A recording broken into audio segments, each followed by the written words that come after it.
ও বাবা তুমি আমরা আমার বাঁচাও বাবা আমারে বাঁচাও তুমি এনেছিল কি সুজনই ওরে বাবা এই সুজন আরে সুজন আজকে কিভাবে ধরলেন আমি বসে রইছি আমি দেখতেছি কে দিয়ে আসো বাবা ঠিক আসো এই জায়গাটা সুজন ওই জায়গা এই ফেলে দৌড় দেখে তখন তাসে তখন আমার কথা সন্দেহ হইছে তখন আর কি আমি বড় এসে দেই তো তালা হলো কারণ হইছে আমি বলছি ওরে তোরা কি না কোন এসে কি রাই সুজন আমার ঘরে তালা কাটে সব নিয়ে গেছে রে তালা কাটিছে এদিকে আসেন বড় এই তালা ভাঙিয়ে লাইছে আল্লাহ আমার বিশাল কথা তো হয়েছে এই লগড়া পৌরসভা এলাকা সিঙ্গা গ্রাম এটা আর এখানে কুখ্যাত চোর যেটা সুজন কত টাকা ছিল ৭০,০০০ টাকা ইটির টাকা দিতে আমার মাইয়ে সে টাকা কি বড় ওর কাছে পাইছেন না ওর কাছে ও টাকা নাই ও চলে গেছে বাড়ি আমি ডাকতে ও চলে যাচ্ছিল রাস্তায় দিয়ে আমি এই বাবা মোটরসাইকেলে কলার ধরেছি বাবা কার গাড়িতে যাচ্ছিল ওর বাউনাই সর ওর বোনের নাম কি ওর বোনের নাম কি তা আমি জানি না আচ্ছা সুজনের বাবার নাম কি সুজনের বাবার নাম জানি কি রে সরোয়ার বিশ্বাস সরোয়ার তোকে আমি অন্ত কালাম তো সুমনটা দত্তরা দৌড়ে এসে কাল শুধু আচ্ছা এই ৭০,০০০ টাকা নেছে এর আগে কত নিছিল এর আগে 1.5 লাখ ও কি আসলে চুরি করে বেড়ায় আসলে চুরি করে বেড়ায় দেখছেন এলাকায় চুরি করার দায়ে যেভাবে বেঁধে রাখা হয়েছে চোরকে সে কিন্তু এলাকার একদম নাম করা হচ্ছে বিভিন্ন জায়গাতে লড়াইলে লহড়াই এ ধরনের কর্মকাণ্ড করে বেড়ায় আর সে কিন্তু ঘর থেকে বের হয়েছিল তেমনটি কিন্তু দেখেছে এলাকার লোকজন আর সিঙ্গে গ্রামের লোক অধিকাংশ এই হতদরিদ্র যে গরিব মানুষটি মহিলাটি তার বাড়িতে কিন্তু এসে হাজির হয়ে গিয়েছে আমরা দেখেছি এরপরে কিন্তু তাকে ধরে ফেলা হয় তার সাথে সুমন নামে আর একজন ছিল তাদেরকে কিন্তু এলাকার লোকজন পরবর্তীতে রেখে দিয়েছে এখানে আর সুজন এইখানে কিন্তু স্থানীয় লোকজন জানিয়েছে যে সে এলাকায় দীর্ঘদিন ধরে চুরি করে এবং লহগড়া নড়াইলের বিভিন্ন জায়গাতে সে চুরি করে বেড়ায় এর পরবর্তীতে তার বিরুদ্ধে কিন্তু ক্ষিপ্ত রয়েছে এলাকার জনগণ তার ধরার খবরে কিন্তু এই এলাকা কিন্তু লোকজনের ভিড় পড়ে গিয়েছে আমরা তেমনটি দেখেছি লহগড়া পৌরসভা এলাকা সুজন চোরাকে ধরার পরে কিন্তু সেখানে লহগড়া থানা পুলিশ আছে এখানে কিন্তু স্থানীয় গণ্যমান্য ব্যক্তিবর্গ আছে তার পরিবার কিন্তু সুজনের দায়ভার না নিল এলাকায় পুলিশ খবর দেন এলাকায় একটা উশৃঙ্খল সৃষ্টির ঘটনা ঘটিয়েছে আমরা দেখতে পাচ্ছি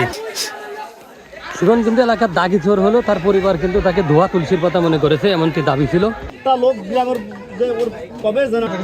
আরে ডাক্তার কাছে নেবো চল আসল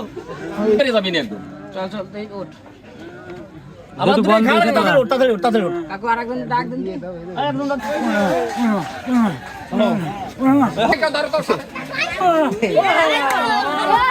চোরের যে শাস্তি সেটা কিন্তু এলাকাবাসী হালকা কিছু তাকে দিয়েছে এবং এলাকাবাসী কিন্তু সন্তুষ্ট প্রকাশ করেনি তার পরিবারের প্রতি সে এলাকায় এমন ঘটনা ঘটিয়েছে এবং লহগড়ার এমন কোনো জায়গা নেই যে সুজন সেই এলাকাতে চুরি করেনি এবং তার বিরুদ্ধে কিন্তু লহগড়া থানা সহ বিভিন্ন জায়গাতে একাধিক মামলা রয়েছে এখানে আমরা দেখেছিলাম লহগড়া পৌরসভার যে বিএনপির সাধারণ সম্পাদক রয়েছেন শান্টু মশিউর রহমান শান্টু তিনি কিন্তু এসেছেন আমরা দেখেছি এই জায়গাতে পাশাপাশি এই জায়গা থেকে কিন্তু সুজনকে থানা পুলিশে দিয়ে দেওয়া হলো এবং সে কিন্তু এই সিঙ্গা এলাকার একটি অসহায় মহিলার ঘরে ঢুকে 1,70,000 টাকা এর আগে নিয়েছিল সেটার কোনো বিচার দিয়েছিল না এবং পরবর্তীতে আজকেও কিন্তু সে আবার ঘরে ঢুকে 70,000 টাকা নিয়ে গিয়েছিল এবং এর পরবর্তীতে কিন্তু এই এলাকাতে বিকাল 5টার পরে থেকে যে লোকজন জড়ো হয় সে চিত্রটি দেখাচ্ছি আমরা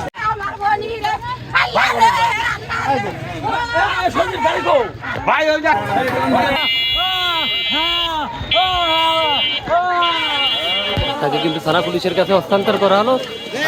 থানা পুলিশকে কিন্তু নিয়ে যাচ্ছে তাকে আমরা দেখানোর চেষ্টা করতেছি এবং দেখাচ্ছি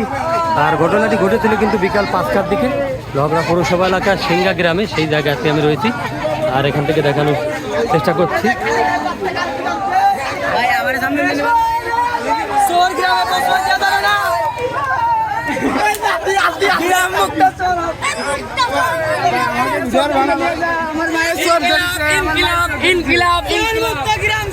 ইনকিলাব জিন্দাবাদ